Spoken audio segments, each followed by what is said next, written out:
할렐루야. 오늘 열왕기하 4장 38절에서 44절까지 말씀을 함께 봤습니다. 오늘 말씀의 제목은 이렇게 정했습니다. 한 사람이 라고 정했습니다. 오늘 읽은 본문의 말씀은 수넴 여인과의 수넴에서 그 여인의 아들에 대한 기적을 끝내고 난 뒤에 길갈로 엘리사가 이동을 하고 그곳에서 또 일어나는 두 가지 기적이 오늘 본문에 기록되고 있습니다. 오늘 이 기적을 이루어지는데 한 사람의 헌신이 두 번이 기록되고 있습니다.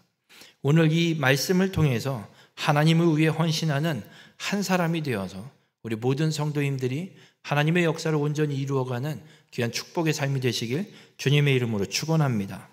이 오늘 본문의 사건은 수넴에서의 기적 이야기가 끝나고 길갈로 엘리사가 이동을 합니다.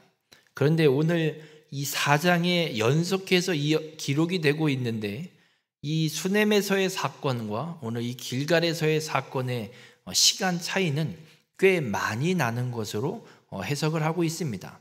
왜냐하면 열왕기하 8장에 보면 7년의 기근이 이스라엘 땅에 일어나는 사건이 기록되고 있습니다. 그리고 엘리사가 찾아간 이 길갈에 있는 우리 특별히 선지자의 제자들이 모여있는 선지자 후보생들을 끊임없이 훈련하고 양육하고 있는 그 학교가 있는 지역에도 기근이 온 걸 볼 때 그냥 잠깐 오는 기근이 아니라 그 열왕기하 8장에 기록되고 있는 7년의 기근이 일어난 기간 중에 엘리사가 이 길갈에 방문하게 됐고 오늘 이 기적의 사건들이 일어나고 있지 않은가 이렇게 학자들이 해석을 하고 있습니다. 그리고 오늘 본문에 기록되고 있는 이 길갈이라는 곳이 어디인지에 대해서 또 성경은 정확하게 기록하지는 않고 있습니다. 왜냐하면 이스라엘 땅에 길갈이라는 도시가 두 곳이 있습니다. 하나는 우리가 잘 알고 있는 여호수아가 요단을 건너 여리고를 정복하기 전에 12돌을 세워서 기념비를 세웠던 도시 여리고 근처에 있는 길갈이 하나가 있고, 또 하나는 이 북부 지역의 갈릴리 지역의 에브라임 산지 근처에 있는 길갈이라는 도시가 또 하나가 있습니다. 그런데 학자들은 이 길갈이 어딜까 성경은 정확하게 여기다 저기다라고 규정은 하지 않지만 기근의 상황들을 볼 때 여리고 옆 길갈이 아니라 에브라임 산지에 있는 갈릴리 지역에 있는 에브라임 산지에 있는 이 길갈이 아닐까라고 해석을 하고 있습니다. 중요한 건 이곳에 선지자 학교가 있었고 선지자 엘리사가 이곳에 지금 방문해서 기적을 일으키고 있다는 겁니다.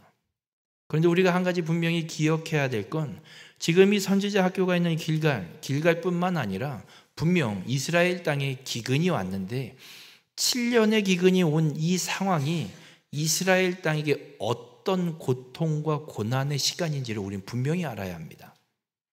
여러분 혹시 극심한 가뭄을 경험해 본 적이 있으십니까? 있으시죠? 근데 아무리 길어봤자 1, 2년밖에 안 됐었습니다. 우리나라의 기근이 아무리 길었어도 여름 장마 끝나고 나서 가뭄이 왔어도 1년 이상 2년 이상 간 적은 별로 없는 것 같습니다.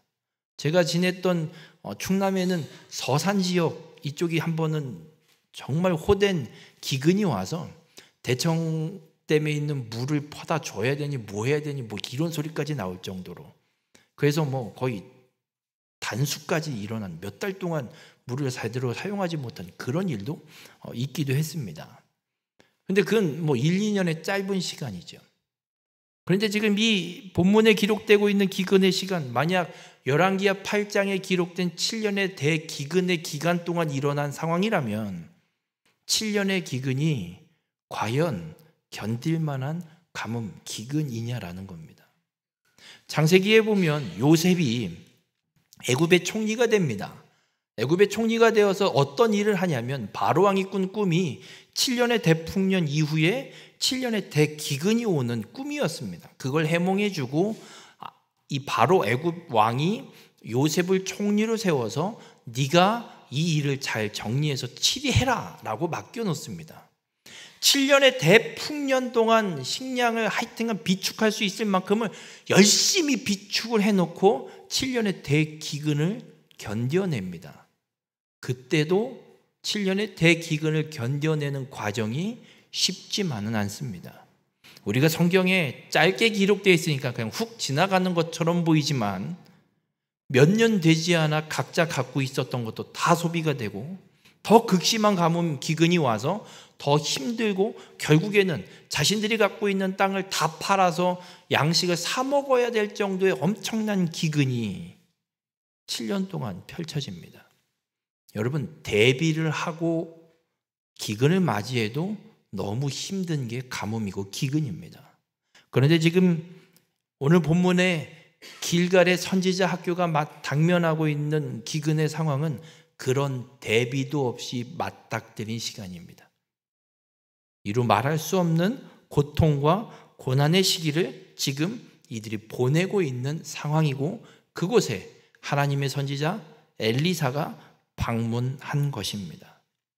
여러분, 마치 이 상황은 오늘 이 열왕기서는 바벨론의 포로로 끌려가 있는 유다의 남은 자들을 향해 그 시기에 쓰여진 성경이라고 말씀드렸습니다. 마치 이스라엘이 유다가 지금 처해 있는 상황, 나라도 망하고 성전도 다 무너져 버리고 타국 땅에 포로로 끌려와서 그저 그렇게 고통 가운데 살고 있는 그 모습과도 너무나도 유사함을 우리에게 보여주고 있습니다. 우리의 삶에도 이렇습니다. 하나님의 백성임에도 불구하고 하나님을 믿고 예수 그리스도를 믿어 구원받은 자임에도 불구하고 고난과 역경의 시간들이 우리의 삶에 찾아오는 상황과 너무나도 같습니다. 그래서 우리가 한 가지 분명히 깨닫게 되는 건 믿음의 삶을 살아가는 중에 이런 고난과 고통의 시간인 기근이 올 수 있음을 잊지 마시길 바랍니다. 예수 믿으면 다 잘 돼야 되는 거 아니에요? 예수 믿으면 복 받는다며요. 여러분, 예수 믿어 받는 복은 구원의 복이지 이 땅에서 잘 먹고 잘 사는 복은 아닙니다. 물론 하나님이 주실 수도 있습니다. 그러나 이것이 꼭 이렇게만 돼야 복이다라고 성경은 절대 그렇게 말씀하고 있지 않습니다. 우리가 예수를 믿어 살아가는 우리의 삶 속에 이런 고난과 역경이 오게 되는 상황들이 분명히 있을 텐데 그때에 믿음을 부정하거나 부인하지 않는 자가 되시길 바랍니다. 그리스도를 믿어 구원받은 우리의 인생에도 기근이 올 수 있음을 인정하고 오늘 본문에 기록되고 있는 헌신하는 이름도 알 수 없는 이 한 사람처럼 하나님을 향한 믿음의 삶을 끝까지 살아가는 우리 모든 성도님들을 되시길 주님의 이름으로 축원합니다. 그렇게 기근의 상황 속에 살고 있었던 선지자의 이 제자들이 스승이신 엘리사가 찾아오자 어떻게 하냐면 오늘 본문 38절에 이렇게 기록합니다. 선지자의 제자들이 엘리사의 앞에 앉은지라. 기근의 상황이고 스승님이 오셨습니다. 지금 먹을 것도 별로 없고 쫄쫄 굶어가며 어떻게든 버티고 있는 상황에 스승님이 오시자 스승님이 무슨 가르침을 주실까? 이 상황에 어떤 말씀을 하나님이 우리 엘리사 선생님을 통해서 우리에게 주실까? 모두 둘러앉아서 그 말을 듣기 위해 모여 있는 걸 보게 됩니다. 여러분, 우리가 믿음의 삶을 살아가는 가운데 고난이 올 수 있습니다. 근데 그런 고난이 올 때, 그런 역경과 혹은 문제가 찾아올 때 우리의 행동에 가장 빠르게 나타나는 모습은 어떤 행동이 나오냐면 이걸 어떻게 하면 해결할 수 있을까? 백방으로 뛰어다닙니다. 만약 돈 문제면 어디 농협에 가서 대출을 받아야 되나, 어디 새마을금고 가서 대출을 받아야 되나, 아니면 누구한테 빌려야 되나, 이것부터 찾아서 들고 뜁니다. 그런데 오늘 선지자의 제자들을 통해 우리는 분명히 깨달아야 합니다. 우리가 그런 문제가 생길 때 가장 먼저 해야 될 건 하나님이 내게 주시는 말씀, 하나님은 나에게 어떤 말씀을 하실까? 문제가 있지만 그 문제 때문에 하나님의 뜻을 듣지 못하고 깨닫지 못하는 것이 아니라 오히려 더 차분히 주님의 말씀과 뜻이 무엇인지를 잠잠히 기다릴 수 있어야 됨을 잊지 마시길 바랍니다.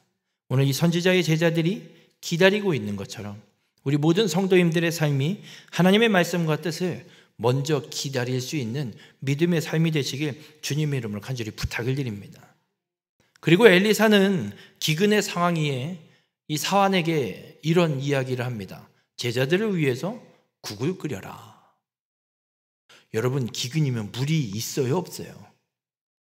무슨 국을 끓여요? 지금 뭐 재료도 없고 물도 귀해 죽겠는데 무슨 국을 끓이는 상황이. 근데 엘리사가 시켜 국을 끓이래요.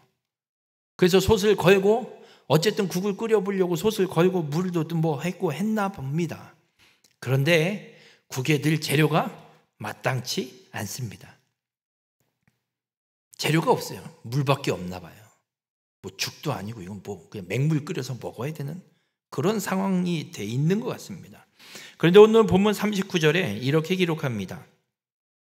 한 사람이 채소를 캐러 들에 나가 들포도 덩굴을 만나 그것에서 들호박을 따서 옷자락에 채워가지고 돌아와 썰어 국 끓이는 솥에 넣되 그들은 무엇인지 알지 못한지라. 혹시나 하고 한 사람이 나가봤어요. 뭐 국 끓이는데 넣을 거 없나. 지난 뭐 봄에 지금 주차장 공사를 했지만 권사님들이 그래요. 천지가 그냥 뜯어 먹을 거라고. 뭘 알아야 뜯어 먹죠, 그죠? 뭐는 못 뜯어 먹어요. 이렇게 많이 있으면요, 뭐든 뜯어다 먹을 수 있는 거 뜯어다 먹으면 되겠죠. 기근이에요. 먹을 만한 게 마땅히 보이지도 않을 겁니다. 그럼에도 불구하고 한 사람이 무엇이라도 얻을 수 있을까? 나간 거예요. 백방으로 뛰어다녔겠죠. 여기도 가보고 저기도 가보고 어디 뭐 시퍼렇게 보이는 뭐가 있으면 거기까지 가봤겠죠. 갔는데 어쨌든 뭐 들포도 덩굴을 만나서 뭐 호박같이 생긴 뭔가를 따왔습니다. 이게 무엇인지는 정확하게 알지 못합니다. 여러분, 버섯 함부로 따시면 돼요, 안 돼요? 왜 안 돼요? 독버섯이 있을 수 있어요. 특별히 정말 보기 좋은 이쁜 버섯은 따면 돼요, 안 돼요? 독버섯일 확률이 높대요. 이 사람들도, 이 한 사람도 가서 뭔가를 구해왔는데 따왔는데 이게 뭔지 몰라요. 이게 독버섯, 독이 들은 건지 아닌지, 먹어도 되는 건지 먹으면 안 되는 건지 잘 모르는 상황에 그냥 따갖고 와서 있길래 하여튼 딸 수 있을 만큼 기근 중에도 이게 어디냐 그러고 옷에 가득 따갖고 따올 수 있을 만큼 따갖고 와서 국 끓이는데 썰어서 넣습니다. 여러분, 한 사람이 이 헌신을 하고 있어요. 42절에 보면 또 이런 고백, 이런 말씀이 기록되어 있습니다. 한 사람이 바알 살리사에서부터 와서 처음 만든 떡, 곧 보리떡 20개와 또 자루에 담은 채소를 하나님의 사람에게 드린지라. 한 사람은 가서 뭔가를 따와서 국에다 넣고, 또 다른 한 사람이 다른 지역에서부터 왔는데, 다른 옆 동네에서부터 왔는데 처음 만든 떡을 갖고 왔습니다.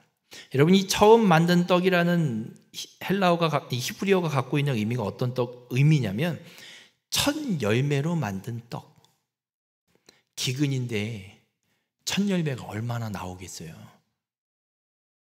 해봤자 뭐 얼마나 나오겠냐고요.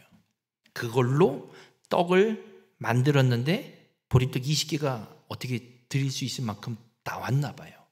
그걸 갖고 와서 선지자 제자들, 엘리사의 제자들에게 나눠주라고 엘리사에게 갖다 주고, 또 채소가 있는지 어땠는지 채소를 자루에 담아 갖고 와서 나눠주라고 주는 거예요. 기근의 상황 중에 첫 수확물을 기꺼이 하나님의 사람들, 제자들을 위해서 기꺼이 내어놓는 이 한 사람의 헌신입니다. 결과는 100명 정도 되는 사람이 먹고도 남습니다. 보리떡 20개 갖고 몇 명이나 먹을까요? 쪼개 먹어도 40명이에요. 쪼개 먹어도 40명. 그게 넉넉할까요? 간에 기별도 안 가요. 그런데 20개 갖고 100명이 먹고 남았대요. 남았다는 얘기는 배부르게 먹었다는 의미예요. 배고프게 먹었는데 남기겠어요? 더 먹지. 먹을 만큼 충분히 먹고도 남은 이 한 사람의 헌신을 통해서 기근의 상황에 이 선지자의 제자들이 먹는 놀라운 기적의 역사들이 펼쳐지고 있는 걸 보게 됩니다. 우리 모든 성도님들, 하나님은 능히 이 세상 모든 일들을 이루시는 능력이 있는 전능하신 분임을 믿으시길 바랍니다. 우리가 아니어도 하나님은 알아서 다 하실 수 있는 전능하신 분입니다. 이 세상 천지를 창조하신 분이 뭘 못하시겠습니까? 그런데 중요한 건 하나님이 능히 하실 수 있는데 그 하나님의 계획과 뜻을 이루는 일에 있어서 하나님이 능히 행하실 수 있지만 하나님은 사람을 불러서 그 일을 이루는 일에 누군가를 불러 사용하신다는 겁니다. 그 부름에 순종하는 자는 쓰임받아서 하나님의 놀라운 역사를 이루는 데 사용되는 일에 사용되는 거고 거기에 중심에 서 있어서 놀라운 일들을 경험하게 되는 거고 그걸 믿지 못하는 자는 그런 놀라운 이적과 기적의 역사 속에 사용되지 못하고 그냥 옆에서 뻔히 쳐다만 보고도 믿지 못하는 그런 안타까운 상황이 펼쳐지는 것뿐입니다. 여러분, 오늘 이 본문에 기록되어 있는 기근의 시기에 엘리사가 선지자의 학교 길갈에 있는 선지자 학교를 방문했었고 그리고 이곳에서 엘리사를 통해 놀라운 기적이 이루어지는데 엘리사를 통해 이 기적을 이루실 때 하나님은 한 사람의 헌신을 분명하게 사용하고 계십니다. 바라기는 우리 모든 성도님들의 삶도 이런 하나님이 사용하시는 헌신이 있는 한 사람이 되시길 주님의 이름으로 축원합니다. 우리가 삶을 살아가면서 그런 어떤 고난과 역경 혹은 이런 기근의 상황이 올 때 우리에게 재미있는 현상이 하나 있습니다. 어떤 현상이냐면 하나님의 말씀을 묵상하는 게 아니라 지금 내가 처해 있는 상황과 환경을 묵상해요. 무슨 말이냐면 예를 들면 돈 문제가 터졌다고 해볼게요. 당장에 지금 갚아야 되는 돈이 해결해야 되는 돈이 한 3천만 원이라고 가정을 했을 때 어떤 말이냐면 그 문제가 터지면 우리가 상황과 환경 그 문제를 묵상한다는 얘기가 뭐냐면 이 3천만 원을 어떻게 갚지? 저 집 가서 구워야 되나? 이거 3천만 원 지난번에 이 공사를 하지 말걸 그랬으면 이거 갚을 수 있었는데 이거 그럼 어떻게 해야 되지? 이거를 이래야 되나 저래야 되나 저 집 옆집 가서 구워와야 되나 농협을 찾아가야 되나 어디를 찾아가야 축협을 찾아가야 되나 이거 지난번에 하지 말걸. 이게 상황과 환경과 문제를 묵상하는 거예요. 그것만 생각하고 있는 거예요. 이걸 어떻게 하지? 여러분, 주님은 우리에게 말씀합니다. 그 상황과 문제를 묵상하라고 말씀하시지 않습니다. 이 바알 샬리사에서부터 떡을 갖고 온 이 사람, 기근의 상황에 나 먹고 죽을 것도 없는 이 기근의 상황에 이걸 갖다 준다. 무엇 때문에 갖다 줄 수 있었을까? 여러분, 첫 열매로 만든 떡을 갖고 온 거라고 말씀드렸어요. 이 첫 열매를 하나님 앞에 바치라는 율법이 출애굽기, 레위기, 신명기에 다 기록이 되어 있어요. 이 사람이 첫 열매로 만든 떡을 엘리사를 찾아와 드릴 수 있었던 이유는 하나예요. 하나님이 말씀하신 율법에 기록된 계명, 하나님 말씀이니까 가서 드리는 거예요. 괜히 드리는 게 아니라는 거예요. 만약 이 사람이 기근의 상황을 묵상하고 있었다면 갖다 드릴까요? 이걸 잘 소분해서 나눠놨다가 애들이랑 먹어야지를 생각하겠죠. 하나님이 우리에게 원하시는 건 그겁니다. 상황과 환경을 묵상하지 말고 하나님이 원하시는 헌신이 무엇인지를 우리가 묵상하길 원하십니다. 3천만 원의 문제가 터진 것을 묵상하는 게 아니라 하나님 이 일을 통해서 내게 원하시는 일이 무엇일까요? 병원 신방을 갈 때마다 기도할 때 성도님들을 위해서 기도할 때 어떤 기도를 많이 했었냐면 이런 기도를 했어요. 대부분의 병원 신방을 가면 아파서 병원에 입원해 있는 상황이잖아요. 원하는 건 거예요. 빨리 치유가 되고 깨끗하게 나아서 건강하게 빨리 집에 오기를. 근데 치유가 안 되는 거면 어떻게 할 거예요? 그럼 하나님이 이 사람을 사랑 안 하는 건가요? 그리고 치유하는 과정에 분명 시간이 필요한 경우도 있어요. 그럼 하나님이 이 사람을 사랑하는 게 아닌 건가요? 그래서 어떤 기도를 해드렸었냐면 이런 기도를 했어요. 하나님, 왜 아플까요? 아프게 하신 이유는 뭘까요? 병원에 입원하게 하셔서 치유를 받게 하시는 건 뭘까요? 이 일을 통해서 이 가정에 하나님이 깨닫게 하시고자 하는 뜻이 무엇인지 깨닫게 하시고 그 뜻에 순종하게 하여 주시옵소서라고 기도를 해드렸었던 적이 정말 많이 있습니다. 여러분, 우리의 삶에 일어나는 수많은 사건들이 있고 문제도 있고 고난도 있습니다. 그게 기가 막히게 해결될 수도 있고 아니면 해결되지 않고 오히려 더 심각한 문제로 퍼질 수도 있고 전락될 수도 있습니다. 그렇다고 하나님이 나를 사랑하시지 않는 게 아닙니다. 그럼 우리가 해야 될 일은 그 상황 때문에 좌절하고 절망하고 넘어지는 것이 아니라 그 문제와 고난과 역경을 통해서 하나님이 내가 깨닫길 원하시는 게 무엇인지를 찾아야 된다는 겁니다. 바라기는 우리 모든 성도인들의 삶이 내게 닥쳐진 문제와 고난 속에서 그 문제와 고난을 자꾸 묵상해서 좌절과 절망으로 빠져드는 삶이 아니라 오늘 이 한 사람이 들에 나가서 무엇인가를 얻어올 수 있는 것처럼 이 상황을 통해 이 문제를 통해 하나님께서 나로 하여금 헌신하길 원하시는 뜻이 무엇인지를 깨닫고 묵상하시고 그저 지금 내가 당면한 상황에서 내가 할 수 있는 일을 그저 묵묵히 행함으로 하나님의 계획과 뜻을 이루는 일에 하나님의 역사를 이루는 일에 온전히 쓰임받는 삶이 되시길 바랍니다. 그 삶을 살기 위해선 주의 말씀을 묵상하고 그 말씀에 따라 하나님의 일을 위한 헌신이 있어야 합니다. 우리 모든 성도님들의 삶이 그 어떠한 상황 속에서도 주의 말씀을 묵상하시고 그 말씀을 따라 헌신함으로 하나님의 역사를 온전히 이루는 귀한 축복의 삶이 되시길 주님의 이름으로 축원합니다. 한 사람이 나가서 들에 나가서 들호박 뭔가를 따갖고 와서 국에다 넣었어요. 그러면 이야 맛있게 끓여서 먹으면 얼마나 좋겠어요? 다 끓여서 사람들이 먹기 시작을 하려고 하는데 이상해요. 봤더니 독국을 끓였어요. 먹으면 죽는 거예요. 아니 가서 고생해서 그거 헌신한다고 가서 따온 건데 이게 뭐예요 이게.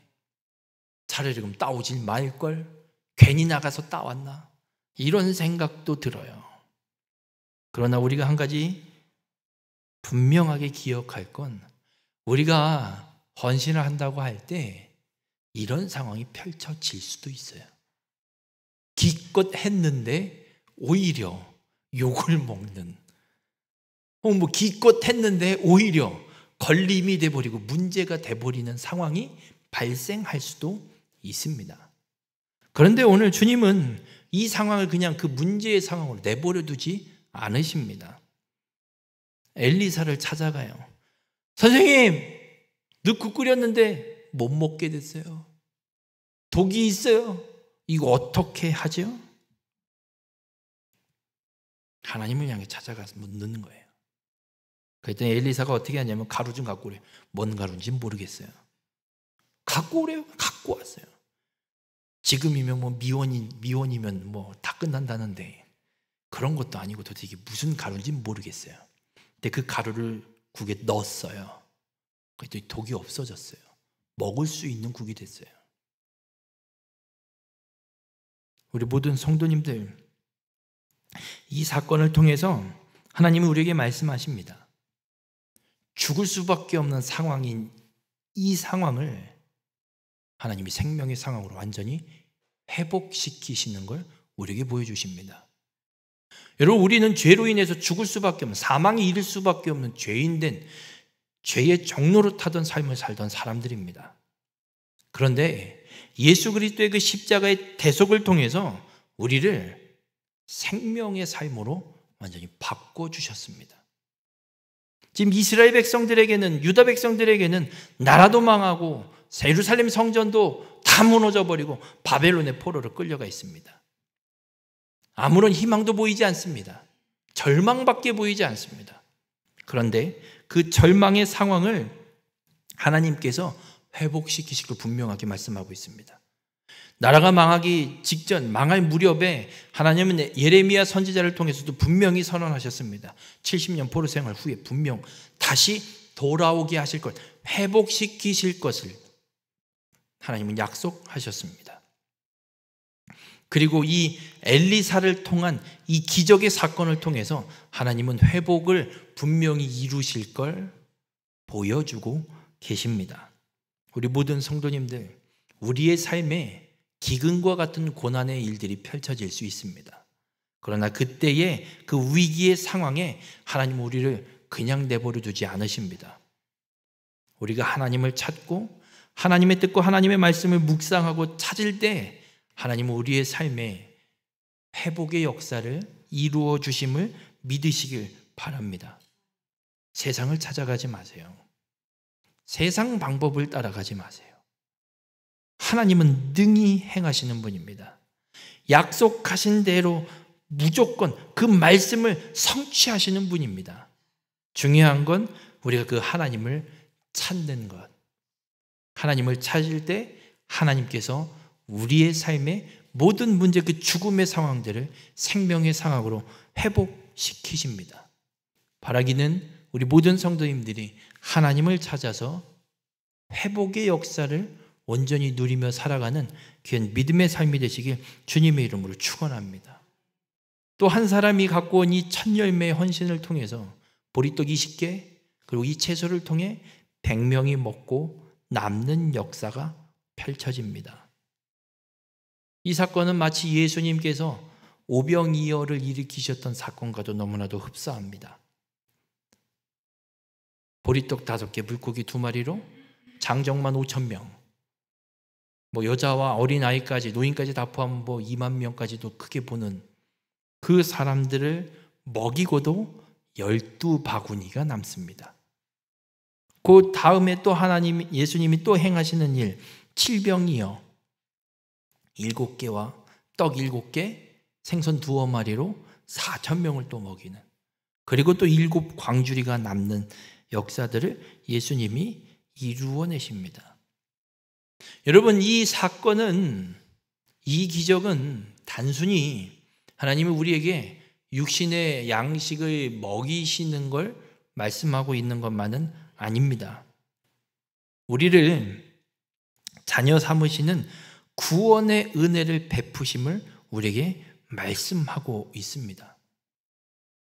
지금 엘리사를 통해서 100명이 먹는 떡 20개와 채소를 갖고 100명이 먹고도 남는 이 상징의 이 기적의 사건을 통해서 하나님이 말씀하고 있는 건, 지금 바벨론의 포로로 끌려가 있는 유다 백성들을 향해서 하나님이 말씀한, 니네 이렇게 끝나는 거 아니다. 내가 분명히 약속했다. 실로가 오기까지 유다에게서 통치자의 지팡이, 규가 떠나지 않게 하겠다. 그럼 실로인 메시아가 올 때까지 너희는 절대 망하지 않고 끊어지지 않게 하겠다라는 약속을 하나님이 분명히 하셨습니다. 지금 이 보리떡 20개 갖고 100명이 먹는 이 역사를 통해서 하나님은 분명하게 말씀하는 겁니다. 메시아를 내가 보낼 것이다. 그러니 너희는 절대 무너지지 않는다. 절대 끊어지지 않는다. 다시 회복시키실 거며, 그 회복을 어떻게 하냐면 그냥 전향이 아니라 메시아가 올 때까지 절대 무너지지 않고 끊어지지 않도록 내가 분명하게 완전히 차고 넘치도록 너희들을 회복시키고 지킬 것을 하나님은 분명하게 약속합니다. 그리고 이 땅에 메시아를 보내셔서 이루시는 구원의 은혜는 부족한 은혜가 아니라, 어쩌다 얻어 걸린 그런 은혜가 아니라 완전하고 충만히 충분한 그 은혜를, 구원의 은혜를 베푸실 것을 하나님이 오늘 이 기적의 사건을 통해서 우리에게 말씀하고 있습니다. 우리 모든 성도님들, 예수 그리스도를 통해 하나님께서 우리를 구원해 주셨습니다. 이 구원의 은혜는 우리가 지금 당면하고 있는 문제와 기근과 고난을 이겨내기에 차고도 넘치는 은혜임을 믿으시길 바랍니다. 어떤 것도 비교할 수 없는, 그걸 가감할 수도 없는, 깎아내릴 수도 없는 차고 넘치는 충분한 은혜임을 우리에게 분명하게 말씀하고 있습니다. 예수 그리스도를 통해 하나님이 우리에게 베푸신 이 구원의 은혜는 우리를 하나님의 자녀 삼으시는 충분한 은혜, 완전한 은혜임을 우리에게 분명하게 말씀하고 있습니다. 바라기는 우리 모든 성도님들의 삶이 이 구원의 은혜를 온전히 누리면서 그 은혜를 베푸신 하나님 앞에 감사와 찬양을 온전히 올려드리며 살아가는 믿음의 삶이 되시길 주님의 이름으로 간절히 부탁을 드립니다. 히브리서 4장 16절엔 이렇게 말씀합니다. 그러므로 우리는 긍휼하심을 받고 때를 따라 돕는 은혜를 얻기 위하여 은혜의 보좌 앞에 담대히 나아갈 것이니라 말씀합니다. 하나님이 베푸신 충만하고 완전한 은혜를 얻기 위해 하나님을 찾는 자가 되시길 바랍니다. 바벨론의 포로로 끌려가 있는 유다의 남은 자들이 하나님을 찾으면 하나님은 약속하신 대로 회복을 충분히 완전하게 이루어내시고 메시아를 보내 구원을 성취하셨습니다. 그처럼 우리가 하나님을 찾을 때 하나님은 우리를 통해 놀라운 역사를 이루심을 믿으시길 바랍니다. 여러분 모두가 담대히 하나님을 찾는 자가 되십시오.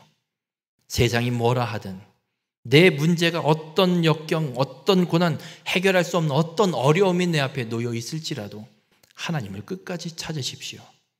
하나님은 그 자에게 역사하십니다. 회복을 이루십니다. 하나님의 구원을 온전히 성취하십니다.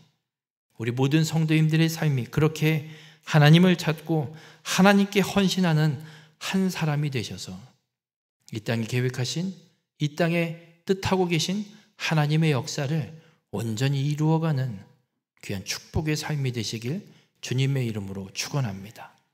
기도하시겠습니다. 사랑의 주님, 오늘도 주님의 말씀을 통해 깨닫게 하여 주시니 감사를 드립니다.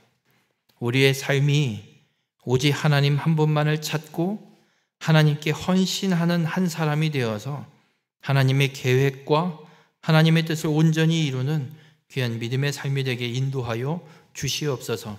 우리가 처해 있는 상황 혹은 문제와 고난과 역경 속에 하나님은 분명히 일하고 계시고 하나님은 약속하신 대로 그 모든 일들을 이루시는 분임을 믿사오니 세상의 방법을 찾는 자가 아닌 오직 하나님을 찾아 하나님의 기적을 온전히 이루어가는 하나님의 역사를 온전히 이루는 귀한 축복의 삶이 될 수 있도록 우리 가운데 함께하여 주시옵소서. 이 모든 말씀 예수님의 이름으로 기도드렸습니다. 아멘.